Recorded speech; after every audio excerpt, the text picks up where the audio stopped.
पित्ते की पत्थरी का ऑपरेट लगभग हर किसी के घर में किसी ना किसी की फैमिली मेम्बर का ज़रूर हुआ होता है।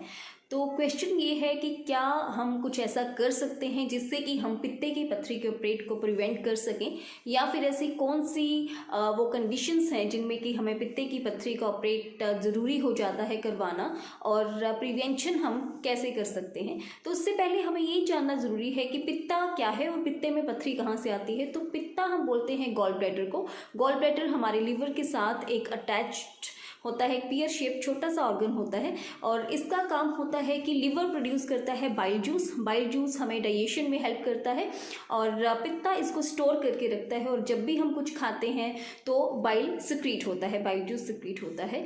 तो पित्ते के पत्थरी अब कैसे आ जाती है। पित्ता जैसे एक लिवर के साथ अटैच्ड है, तो वहाँ पर पत्थरी कैसे आ जाती है।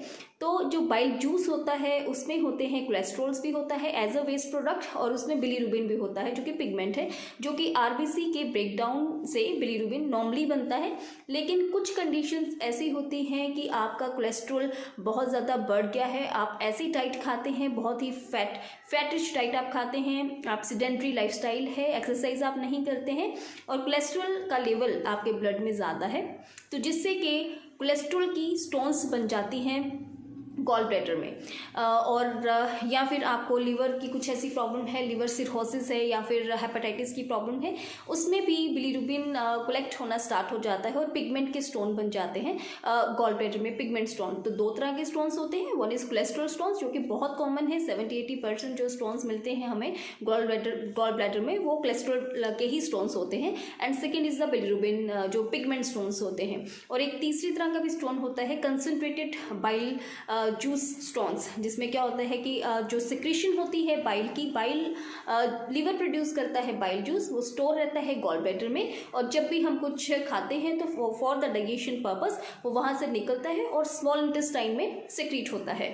तो कई बार क्या होता है कि हम कुछ नहीं खा रहे हैं, हम ज़्यादा फास्टिंग कर रहे हैं, या बहुत जल्दी हमने वेट लूज़ किया है, और तो उससे क्या होता है कि बाइल जूस निकल नहीं पाता है, वहीं का वहीं स्टोर रह जाता है और कंसनट्रेटेड फॉर्म में हो जाता है, जिससे वो स्टोन के रूप में बन जाता है। एंड नाउ कि क्या कॉम्प्लिकेशंस हो सकती हैं अगर आपके स्टोन है। तो कई बार ऐसा होता है कि बहुत ज़्यादा राइट साइड में ही होता है गॉल ब्लैडर, तो बहुत ज़्यादा तेज दर्द होता है आपके राइट अपर एब्डोमेन में, उसके साथ आपके राइट शोल्डर में वो जा सकता है, और कई बार पेंक्रियाज को इफेक्ट होता है, पेंक्रेटाइटिस भी हो जाता है, आपको नोजिया वॉमिटिंग होता है, साथ में लूज स्टूल्स भी लग जाते हैं। तो ये कॉम्प्लिकेशंस हमें साथ में हो सकते हैं। And now come to the question कि क्या इसका ऑपरेट करवाना बहुत ज़्यादा ज़रूरी होता है। तो सबसे पहली कंडीशन है कि अगर आपका पित्ता या गॉल ब्लैडर पूरी तरह से फिल्ड है स्टोन के साथ, बहुत मल्टीपल स्टोन्स हैं और बहुत ज़्यादा स्टोन्स हैं वहाँ पर, तो आपको रिमूव करवा लेना चाहिए।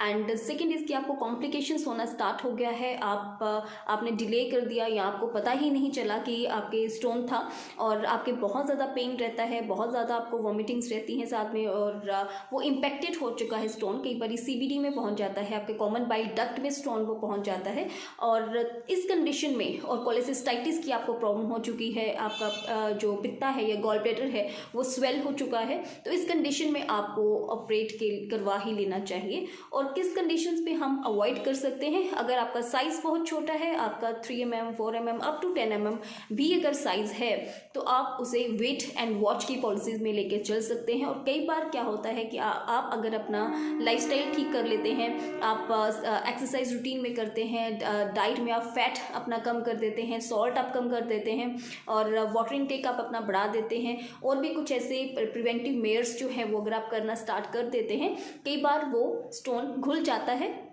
या उसका साइज़ वहीं का वहीं रह जाता है, और खुलकर कई बार वो स्मॉल इंटेस्टाइन के थ्रू बाहर भी निकल जाता है। जैसे कि बाइल ने सिक्रीट तो होना होता ही है स्मॉल इंटेस्टाइन में, तो उसी के साथ वो निकल भी जाता है, और कई बार उसका साइज़ अगर उतने का उतना है, वो हम डेली चेकअप करवाते हैं, अल्ट्रासाउंड जो है वो आफ्टर अ मंथ आप रिपीट करवाते रहिए। अगर वो वहीं का वहीं है और आपने अपना लाइफस्टाइल भी ठीक कर रखा है, तो उससे कई आप ऑपरेशन से भी बच सकते हैं। तो कुछ प्रिवेंटिव मेयर्स को अगर हम अडॉप्ट कर लेते हैं, लाइक कि आप जैसे आप रूटीन में आप रेडिश का जूस, जो मूली का सरस होता है, वो बहुत इसमें अच्छा काम करता है। वो आप सुबह और शाम अगर खाली पेट रूटीन में आप ले रहे हैं तो उससे भी कई बार आप देखते हैं कि आपका स्टोन का साइज़ कम हो गया है या फिर वो निकल चुका है। इसके अलावा अगर छोटा स्टोन है, अगर मैं उसकी बात कर रही हूँ, तो इसके अलावा घिये का जूस वो आप रूटीन में ले सकते हैं। आप करेले का जूस स्टार्ट कर सकते हैं। इसके अलावा दिन में एक बार आप पेपरमेंट टी, इसके लिए बहुत अच्छा है, वो आप स्टार्ट कर सकते हैं। पियर आप रूटीन में ले सकते हैं। नाशपाती अगर आप रूटीन में लेते हैं तो उससे वो भी देखा गया है कि वो पित्ते के स्टोन के लिए बहुत अच्छा काम करता है। इसके अलावा आप एक्सरसाइज या मॉर्निंग वॉक आप रूटीन में रखिए। और रिफाइंड प्रोडक्ट्स जो होते हैं, जो बेकरी के प्रोडक्ट्स होते हैं, कोल्ड ड्रिंक्स हैं, कैफ़ीन है, वो आप कम लीजिए। कोल्ड ड्रिंक्स जो कॉफ़ी या फिर टी, उसको आप लिमिट कर दीजिए। और पानी का जो इंटेक है वो आप ज़्यादा रखिए। तो इससे हम देखते हैं कि कुछ केसेस में ठीक होना स्टार्ट हो जाता है स्टोन। और हाउ आयुर्वेदा कैन हेल्प, और आयुर्वेदा इसे बोलते हैं हम आयुर्वेद में पित्त अश्मरी बोलते हैं। पित्ते में जो अश्मरी बोलते हैं स्टोन को, वो कलेक्ट जब हो जाती है तो इसके लिए हम लिवर डिटॉक्स साथ में स्टार्ट कर देते हैं। लिवर डिटॉक्स की मेडिसिन साथ में स्टार्ट कर देते हैं, जिसका कि बहुत ही अच्छा हमें रिजल्ट मिलता है। और प्रिवेंटिव मेयर के साथ अगर आप आयुर्वेदिक मेडिसिन भी लेते हैं तो कुछ कंडीशंस में हम स्टोन को प्रिवेंट भी कर सकते हैं। इसके अलावा स्टोन जो है वो डिसॉल्व होकर निकल भी सकता है। सो अगर आपको या आपकी किसी फैमिली मेंबर को पित्ते में पत्थरी है, गॉल ब्लैडर स्टोन है, तो आप आयुर्वेदा की हेल्प से और इसके अलावा कुछ प्रिवेंटिव मेयर्स की हेल्प से अपना लाइफस्टाइल आप चेंज कर ऑपरेशन से बच सकते हैं। Thank you so much.